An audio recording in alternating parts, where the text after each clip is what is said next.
Muli namang nakaranas ng panghaharas ang Pilipinas mula sa China. May tugon naman ang PCG sa anilay mapanganib na hakbang ng China. Si Nomer Corporal sa detalye. 4 na araw matapos ang ginawang marahas na kumprontasyon ng China Coast Guard malapit sa BRP Sierra Madre sa Ayungin Shoal kung saan isang tauhan ng Philippine Navy ang nasugatan.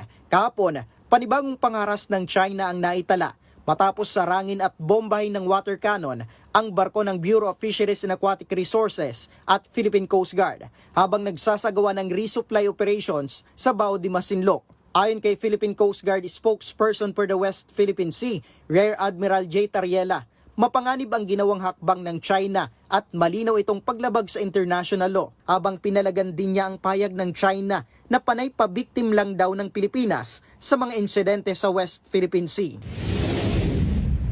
Well, ang reaksyon natin dyan, no, hindi tayo pa-victim. Talagang victim tayo ng bullying ng China. No?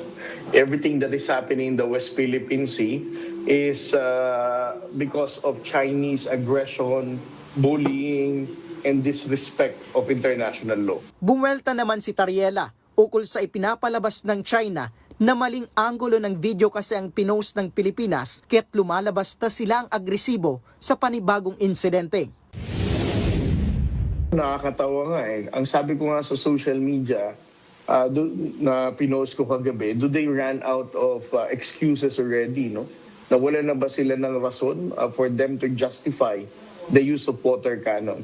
I mean, regardless of the angle, the point is, why would you even use water cannon against a fishery vessel na ang tanging objective lamang ay mamigay ng fuel subsidy at siguraduhin ang kaligtasan ng ating mga mangingisdang Pilipino. Sa kabila ng insidente, matagumpay pa ring naihatid ng BFAR at Philippine Coast Guard ang mga fuel subsidy at food packs sa mga Pilipinong mangingisda sa Bao de Masinloc. Para sa totoong balita sa Bagong Pilipinas, Nomer Corporal, 13 sa tanghali ng Congress TV.